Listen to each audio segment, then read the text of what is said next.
আসসালামু আলাইকুম প্রিয় দর্শক, আশা করি সবাই ভালো আছেন। আবার চলে এলাম আপনাদের মাঝে আরেকটা ভিডিও নিয়ে। ভিডিওটি প্রথম থেকে শেষ পর্যন্ত দেখবেন। যদি ভালো লাগে তাহলে অবশ্যই লাইক করবেন, শেয়ার করবেন আর সাবস্ক্রাইব করবেন। পাশে থাকা বেল বাটনটা প্রেস করে দিবেন, যাতে করে আমি যখনই কোনো নতুন ভিডিও আপলোড করি তখন যেন আপনাদের কাছে প্রথমেই নোটিফিকেশন চলে যায়। আর যাদের ভালো লাগবে না তারাও একটু কষ্ট করে দেখবেন, আস্তে আস্তে হয়তো ভালো লাগতেও পারে। আজকে কথা বলবো শাহিনকে নিয়ে। শাহিন গতকাল তার বোনের ব্যাপারে কিছু ব্যাপার ক্লিয়ার করার জন্য সে আসছে, কারণ তাকে অনেক দিন ধরে অনেক জুতার বাড়ি ঝাড়ু বাড়ি দেওয়া হচ্ছিল এটা বলার জন্য যে সে তার বোনদেরকে শাসন করে না। কিন্তু সে আসলে আসলো ঠিকই, কিন্তু সে কিন্তু কোনো শাসন করে নাই, কারণ শাসন কী জিনিস, খারাপ ভালো কী জিনিস সেটা বোঝার মতো ক্ষমতা তার নাই। এরপরে দেখলাম যে কিবরিয়া আমাদের কিবরিয়া ভাইয়ের ভিডিও দেখে শুনলাম যে গতকাল গতকাল বা গত পরশু দিন সম্ভবত একটা শুনানি ছিল, হিয়ারিং ছিল আর কি, মরিয়মকে কোর্টে নিয়ে আসার কথা ছিল, কিন্তু যেটা সাবিনা করে নাই, যার কারণে সাবিনা বাড়িতে আমাদেরকে দেখাচ্ছে সে মেয়েকে পড়াশোনা করাচ্ছে। আর ওই যে কি বলে এটাকে 32 দাঁতের পাটি বের করা যে কালাচোর বা বদনাচোর, এটাকেও নিয়ে কিছু কথা বলবো। তো চলেন শুরু করি। তো 32 পাটি দাঁত বের করে রাখা যে কালাচোর, হ্যাঁ ওইটাকে আমি কালাচোরই বলবো, এটাকে চোরের মতোই লাগে সত্যি কথা বলতে। তো এই চোরের ইদানিং এখন সে আলাবলা হয়ে গেছে শ্বশুরবাড়িতে থেকে, তার এখন শ্বশুরবাড়ি ভালো লাগতে শুরু করছে। শ্বশুরবাড়ি এই কারণে ভালো লাগতে শুরু করছে কারণ নিজের বাড়িতে গেলে, নিজের বাড়ি বলতে যে মিমের বাড়িতে গেলে তো বাড়িটা তো মিমেরই ভাড়া, তার তো কোনো যোগ্যতা নাই, তার তো এক পয়সারও যোগ্যতা নাই। ইভেন তার ভিডিও কি হবে না হবে সব সেটা মিম নির্ধারণ করে দেয়। তো এই সমস্ত পুরুষ মানুষদেরকে আসলে পুরুষ মানুষ বলা যায় না, এরা কাপুরুষ বলতে পারেন বা পুরুষের আড়ালে এক ধরনের মহিলা বলতে পারেন। তো সে এমনই অবস্থা যে তার স্মৃতিশক্তি লোপ পাইছে, সে কি করতেছে সে জানে না। তার নাকি ইদানিং খুব ভালো ঘুম হচ্ছে, এটা দিয়ে আসলে সে কি বোঝাইতে চাইছে, ঘুমটা ভালো হচ্ছে এই কারণে যে মার বাড়ি থেকে দূরে আছে, মা বোন এদের কাছ থেকে দূরে আছে, সেই জন্য সে খুব ভালো ঘুম হচ্ছে তার। তো সেটারও কারণ মিম বলে দিচ্ছে, আরে তুমি জানো না, কারণ এখন শীতকাল তো সেই জন্য তোমার ভালো ঘুম হচ্ছে। কালাচোরের এমন একটা অবস্থা যে কালাচোরের কেন ঘুম ভালো হচ্ছে সেটা কালাচোর বলতে পারতেছে না, কালাচোরের মালকিন সেটা বলে দিচ্ছে। তো যাই হোক, শাহিনকে কালকে ইচ্ছামতো রামধোলাই মানুষজন করছে, হ্যাঁ। তো সেটার জন্য আমি কিছু আপনার কমেন্ট পড়ি। সেখানে একজন লিখছে যে মিমকে নিয়ে লিখছে যে সে ভাবছে হয়তোবা বউ ভাত করলে শ্বশুরবাড়ি থেকে কয়েক ভরি স্বর্ণ পাবে আর কয়েক লাখ টাকা উঠে যাবে, হয়তো তার মন ভরে নাই, এই জন্য সে হুট করে একটা ভিডিও বানায় ফেললো, তাও সরাসরি বাবুর মা এবং বোনকে নিয়ে। আরেকবারও আপনি শাহিন যখন তার বার্থডে তার মেয়ের বার্থডেতে বোধহয় আপনি এবং আপনার ওয়াইফ তার মেয়ের অনুষ্ঠানে ছিলেন না, কিছু দেন নাই, এই জন্য ভিডিও বানায় ফেললো কত বদনাম করে। যখন আবার আপনার ওয়াইফ শারমিন আর দেওয়ার জন্য কানের রিং বানালো, তখন আবার আপনার ওয়াইফ ভালো হয়ে গেল। মিম হয়েছে এই স্বভাবের, নিজের মন মতো কিছু না পাইলেই ভিডিও বানাতে বসে যায়, নিজের ব্যক্তিগত জিনিস নিয়ে ঘাটাঘাটি শুরু করে। মিম খুব ছোট মনের। আর শাহিন ভাই, একটা কথা বলি, মিম বাবুকে এবং তার ফ্যামিলিকে সম্মান করে না, যেটা করে সেটা লোক দেখানো। আপনার বোনেরা একটু বেশি বুঝে, আপনারা 2টা ভাই খুব চুপচাপ, আর 3 বোন একটু প্যাচ করে বেশি। উচিত কথা বললে 2 ভাই এবং 2 ভাইকে সম্মান করে কথা বলে না 3 বোন। এখন ব্যাপারটা হয়ে গেছে এই যে এই যে শাহিনের কথা কি বলবো, শাহিন নিজেও মূর্খ, শাহিন ঠিক মতো এখনো পরিষ্কার করে কথাই বলতে পারে না, নিজের বউকে কিভাবে সম্মান দিতে হয় সেটাই জানে না। কারণ কোহিনূর বেগম 2 ছেলেকে কিন্তু কন্ট্রোল করে রাখছে। চিন্তা করে দেখেন, এমনই কন্ট্রোল, এরা একদিন যে শ্বশুরবাড়িতে থাকার মতো ওদের সাহস নাই, হ্যাঁ। আর অথচ ছেলের মেয়ের জামাইগুলো দিনের পর দিন মাসের পর মাস এখানে এসে বসে থাকে।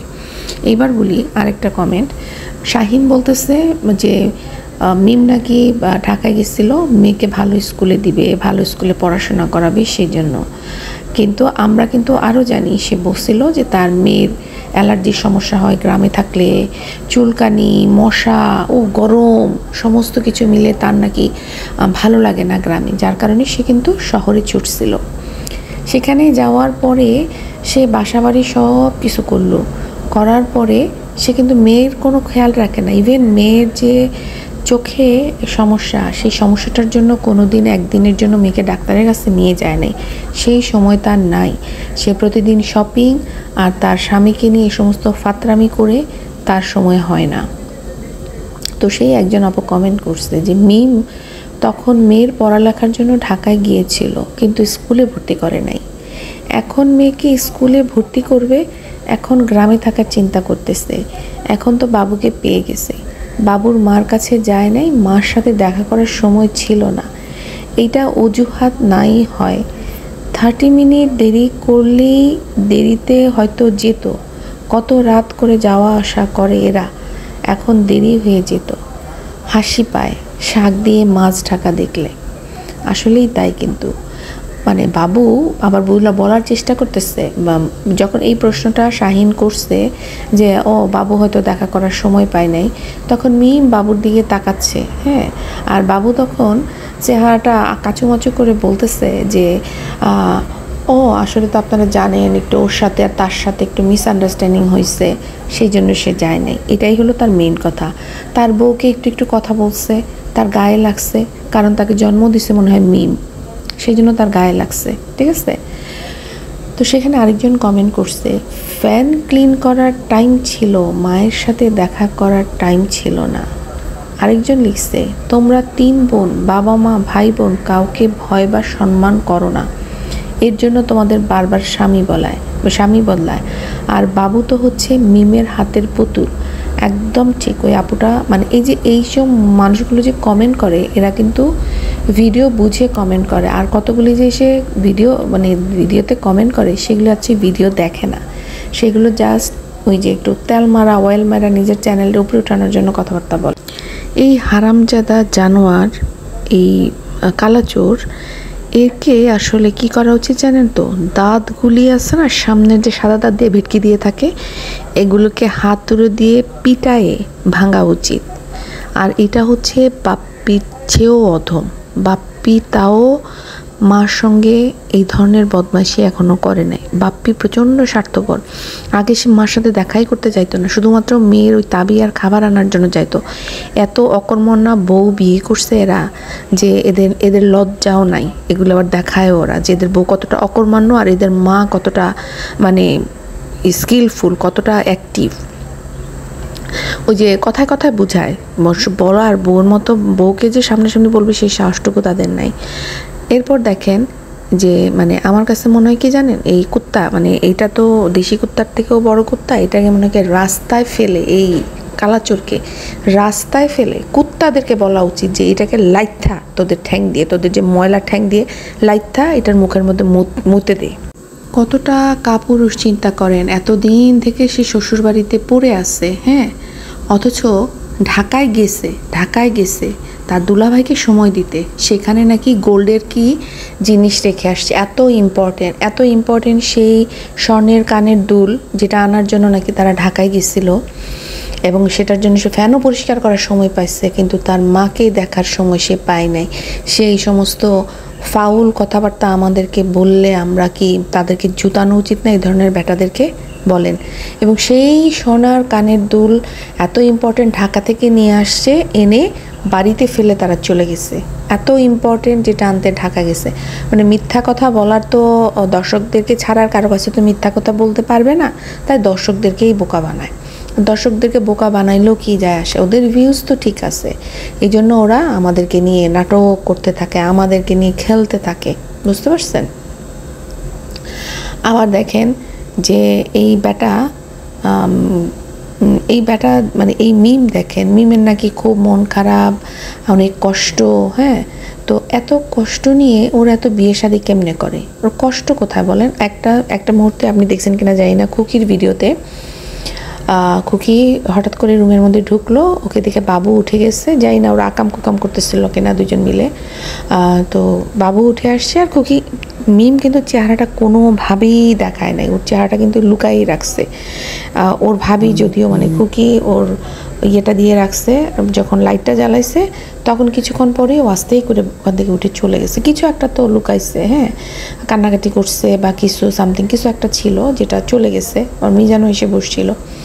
এদের 3 বোনের 5টা ভাই বোনের মধ্যে আমি একমাত্র মিজানকে দেখলাম যে ব্যালেন্স করে চলে, মানে খুকির সমস্ত কিছু, সংসারের সমস্ত কিছু ঠিক রাখে, বউকে ঠিক রাখে, আবার ওদিকটা মা বোনদের সাথেও সে খারাপ কিছু করে না। এই একটা লোক দেখলাম যে এখন পর্যন্ত, আমি বলতেছি এখন পর্যন্ত, এরপরে কি হবে আমি জানি না, বাট যতদূর পর্যন্ত আমি দেখলাম এই একমাত্র মিজানের মধ্যেই একটা ব্যালেন্স আছে, মা আর বউয়ের সাথে ব্যালেন্স করে চলা। এটাই কিন্তু আমাদেরকে ইসলামে এই শিক্ষাটাই আমাদেরকে দেওয়া হয়েছে যে ব্যালেন্স করতে হবে। তুমি বাইরে থেকে একটা মেয়েকে নিয়ে আসছো, হ্যাঁ, সেই মেয়েকে এনে তুমি তোমার মার জন্য কষ্ট দিবা বা ওই মেয়েটার জন্য তুমি তোমার মাকে কষ্ট দিবা, কোনোটাই কিন্তু গ্রহণযোগ্য না। সেই জন্য তোমাকে ব্যালেন্স করতে হবে, কেউ যেন কষ্ট না পায়, এমনভাবে তোমাকে চলতে হবে। দেখেন মিজানকে নিয়ে কি ওরা কেউ কোনো কথা বলতে পারে? ওরা কিন্তু কোনো কথা বলতে পারে না, কিন্তু বড়টাকে নিয়ে কিন্তু কথা বলে। বড়টা কিন্তু শ্বশুরবাড়িতে যায়ই না, শ্বশুরবাড়িতে কিন্তু এটা যায়ই না, ওটা কিন্তু শ্বশুরবাড়ি বউ কারোর প্রতি কোনো মায়া দয়া নাই, কিন্তু তারপরেও বড়টা কিন্তু কথা শুনে, শাহিন বাদাইম্মাটা, ঠিক আছে। কিন্তু মিজান বউয়ের কথা মতো উঠবস করে, আবার ওদিকে মা বোনদের সাথে সব ঠিক আছে, এই জন্য মিজান কিন্তু কোনো কথা শোনা। ব্যালেন্স থাকলে লাইফে কিন্তু কোনো ঝামেলা খুব একটা হয় না, এটাই হচ্ছে ব্যাপার। তারপরে দেখেন এই যে মানে মানে এমন একটা অবস্থা, শাহিন বলতেছে যে মনে হচ্ছে যে মিমের 14 গোষ্ঠী আছে, কিন্তু বাবু কোনো ইতিমখানায় বড় হয়েছে, বাবুর কোনো বাপ মা নাই, এই জন্য বাবু শ্বশুরবাড়িতে দিনের পর দিন পড়ে আছে। ইভেন মা ভাই ফোন করতেছে, সেই ফোনে কথা বলার মতো ইয়ে তার নাই। কতটা খারাপ হইলে একটা মানুষ চিন্তা করেন, মানে এরকম করতে পারে। এর আগে আমরা শুনছিলাম, জানি না কথাটা সত্য না মিথ্যা, কে যেন কোনো একটা ভিডিওতে বলা হয়েছিল যে, আমার মনে হয় তারকাদের গল্প ভাই বলছিল যে সানির বোনকে নাকি সানির বোন নাকি আত্মহত্যা করছিল এর জন্য, মানে এই এত টর্চার করতো সানির বোন, কেন সানির বাসা থাকে এইসব নিয়ে। তারপর তো সানিকে নিয়ে আসছে। এরা 3 বোন এমন, এরা কোনোভাবেই শ্বশুরবাড়ির লোকজন সহ্য করতে পারে না দর্শক। তো বাবুকে নিয়ে আর কোনো কথা না বলি, এবার আসি। বাবুকে নিয়ে অনেক কথা বলা হয়েছে, বদমাইশ একটা হারামি, কুত্তার চেয়ে অধম তুই, কালাচোর বদনাচোর, তোকে যদি কোনো কিছু কম বলা হবে, তোকে আবার আরেকদিন ধরবো। এবার দেখেন সাবিনার কথা বলি। সাবিনা কিসের ভয়ে যাচ্ছে না? সাবিনা কিন্তু বাবার কাছ থেকে অলরেডি মেয়েকে সরায় রাখছে অনেক দিন যাবত। মেয়েকে যদি কোর্টে হাজিরাও দেয়, মেয়ে কি কখনো বলবে আমি বাবার কাছে থাকবো? মেয়ে কখনোই বলবে না। তারপরেও কেন সাবিনা ভয় পাচ্ছে? কেন সাবিনা হাজিরা দিতে গেল না মেয়েকে নিয়ে? কিসের ভয় তার ভয় একটাই, সেটা হচ্ছে সে মেয়েকে ভালোভাবে বড় করতেছে না। মেয়েকে ছোটবেলা থেকে একজন মা হিসাবে একটা ফকির, রাস্তার যে ফকির যে ভিক্ষা করে, সেও কিন্তু তার সন্তানের ভালোর কথা চিন্তা করে যে সন্তানটাকে কিভাবে ভালো করে মানুষ করতে পারে। টাকা পয়সা সে রোজগারটা করেই এই কারণে, কিন্তু এরা টাকা রোজগার করে এদের আত্মার শান্তির জন্য, এদের আনন্দের জন্য। এরা নিজেদের সন্তানদেরকে দিয়ে নিজেদের সুখ স্বাচ্ছন্দ্যগুলো পূরণ করে। যেমন এই যে মরিয়ম যদি চলে যায়, সে কি সহ্য করতে পারবে যে মরিয়ম চলে গেলে তার ঘরের কাজকামগুলি কে করবে, ছোট বাচ্চাটাকে কে দেখবে? এই মহিলা তো কিছুই করতে পারে না। মহিলা একটুখানি রান্না করে, সেই রান্না করার পরে 1 সপ্তাহ পরে মহিলা বাপের বাড়িতে দৌড় দেয়, মহিলা ক্লান্ত। মানুষজন তাকে চিৎকার করে বলতে যায়া সে ওই উঠান ঝাড়ু দিছে, তাও নাকি সন্ধ্যাবেলা খালি পায়ে তার স্বামীকে দেখাইতেছে যে সে খুব কাজ করে। তাই স্বামী তাই বললো যে আরিফ, মানে ওই টোকাই বলতেছে, ও কাম দেখাও। সেজন্য সে আবার আপনার ইয়েতে লিখছে যে আমার স্বামীকে, ভালো স্বামী হলে বউয়ের কাজ করে দিত, সবার সামনে অপমান করতো না। 2 দিন আগেই তো বলছে যে তার স্বামী তাকে অনেক ভালোবাসে, তার স্বামী তার কাছে টাকা দিয়ে দেয়, হ্যানা তেনা বহুত কিছু সে আমাদেরকে শুনাইলো। এখন আমার কথা পাল্টি খাইছে কেন? তো দেখেন সেখানে সে মরিয়মকে 2 দিন ধরে পড়তে বসানো দেখাচ্ছে, ওই যে কেসের মামলার জন্য সে দেখায় যে সে মেয়েকে পড়াইতেছে। আমার কাছে মনে হয়, বিশ্বাস করেন, আমি মন থেকে চাই না যে মরিয়ম তার মার কাছ থেকে আলাদা হয়ে যায়, কারণ একটা মা খারাপ হইলেও মা তো জন্ম তো দিচ্ছে না। তো আলাদা না হয়ে যাক, কিন্তু এই মহিলার কাছে থাকলে মেয়েটা কখনো মানুষ হবে না। মেয়েটার লাইফটা সে হাতে ধরে সাবিনা নষ্ট করতেছে। এই মেয়েটার লাইফ, মেয়েটা মাত্র ক্লাস 3-তে পড়ে এবং এই 3-তে পড়ার মধ্যেও তাকে একটা দিন ঠিকমতো ক্লাসে যেতে দেয় না।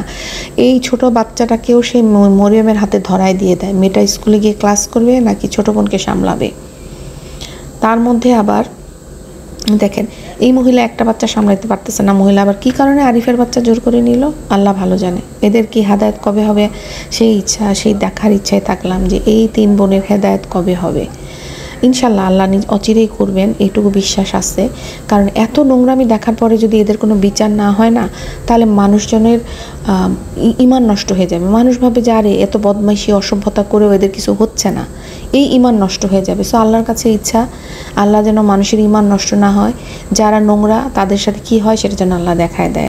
কারণ আমি জানি না বাবার কাছে গেলেও আসলে মেয়েটা কতটুকু ভালো থাকবে, কারণ যেখানে সৎ মা আছে, মেয়েটার আসলে উভয় সংকট। মানে মার কাছে থাকলেও মেয়েটা ভালো শিক্ষা পাচ্ছে না, বাবার কাছে গেলে সৎ মা, মার এখানেও সৎ বাবা। তো আসলে আমার কাছে মনে হয় সৎ বাবার চেয়ে সৎ মা অনেক বেশি নিরাপদ। কারণ একটা সৎ বাবা মেয়েটার সম্মানের উপরে, মানে মেয়েটার ইজ্জতের উপরে আঘাত আনতে পারে, যেটা সৎ মা হয়তো করতে পারবে না। মেয়েটাকে একটা মানে সমতা দেওয়া উচিত যে হ্যাঁ, মেয়েটা বাবার কাছে থাকবে, বাবা একটা ভালো শিক্ষা যেন পায়, মায়ের কাছেও থাকবে, কিন্তু মায়ের কাছে যেন বেশি দিন না থাকে। না হয় মা হচ্ছে মেয়েটাকে একদম ইউজ করতেছে, মানে মেয়েটাকে দিয়ে ঘরের কাজ বাজ করাচ্ছে, মেয়েটাকে স্কুলে যেতে দিচ্ছে না, 2 দিন পর পরে সে বাপের বাড়িতে চলে যাচ্ছে। যেই মা কিনা নিজেকেই সামলাইতে পারতেছে না, সে কি করে তার বাচ্চাকে সামলাবে। এই যে 2টা মেয়ে জন্ম হয়েছে না, এই 2টা মেয়ের লাইফ কি হবে আমরা আসলে কেউ জানি না, একমাত্র আল্লাহ বলতে পারে। কারণ মা নিজেকে সামলাতে পারতেছে না, সে হিমশিম খাচ্ছে তার জীবন নিয়ে। সে 2 দিন পর পরে তার বাবার বাড়ি চলে যাচ্ছে, কারণ সে সংসার সামলাতে পারতেছে না। তো সেখানে সে তার বাচ্চা কি করে সামলাবে। এটা আসলে জাজের মানে বিচারক, যে জাজ, তার আসলে এই জিনিসগুলো একটু চিন্তা ভাবনা করে দেখা উচিত। খুব ভালোভাবে আমার মনে হয় এই জিনিসটাকে ওনাকে দেখতে হবে, এদের ভিডিওগুলো দেখতে হবে, বিশেষ করে সাবিনার ভিডিওগুলো দেখা উচিত, যে কিভাবে মেয়েটা দিনের পর দিন স্কুল বাদ দিয়ে নানার বাড়িতে পড়ে থাকতেছে, ঢাকায় চলে আসতেছে। কি পরিমাণ এই মেয়েটার যে বয়স, সেই অনুযায়ী মেয়েটা হয়তো 5-6-এ থাকতো, সেই মেয়ে এখন ক্লাস 3-তে পড়ে। বাড়িতে মেয়েটাকে পড়ার মতো পরিবেশ তৈরি করে দিচ্ছে না। সব কিছু আসলে দেখা উচিত।